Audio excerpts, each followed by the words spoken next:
The new cavity core wizard divides a part into its moulding components very quickly and simply. Just start the wizard. The part has been immediately split along its own natural parting line when viewed down the Z direction. You can open the tool by either using the arrows or by dragging the slider bar. You'll see that there are some faces in this part that are ambiguous. If we turn on undercut shading, you'll see that some of these faces cannot be split from the current line of draw without a little bit of modification. In this case, the angle is only very small. I'm going to leave those as they are, but I shall show you in a moment how to address this kind of issue. You can also turn on transparent shading, and this allows us to see any of those ambiguous faces, which can be selected, and then simply click the arrow to put them onto the appropriate part of the tool. I'm going to take this face and the other ambiguous faces that are down in this bottom region and simply put those onto the other half of the tool by clicking on the arrow. There are some faces in this region that would be more convenient if they were split out using a slide. So I'm going to add a new line of draw. I'm going to turn off the transparent shading for a moment and add a new line of draw. This works out the average normal and gives us a direction. If you wish, you can change the direction simply by picking another face of the solid to give you a reference normal. I'm going to say OK to that, and now I can see that the part is being split into 3 separate pieces.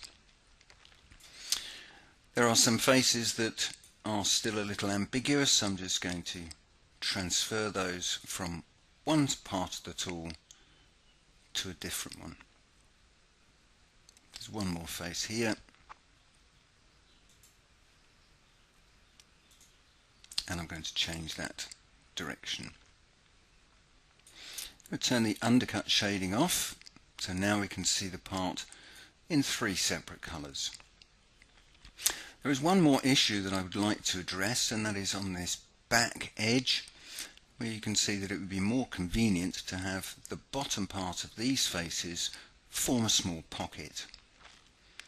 I'm going to temporarily close the tool back up so everything goes back into its ordinary position, and now exit temporarily from the wizard, at which point I can come in and define some new wireframe or some new surfaces or some new solids or anything I want to help me finish the part.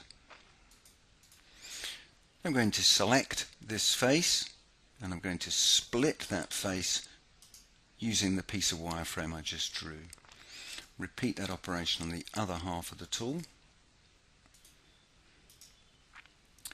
And now I've corrected the split, but what I do need to do is to simply adjust the draft angle of these 2 side pockets with reference to the upper face of the tool that we know, and simply apply.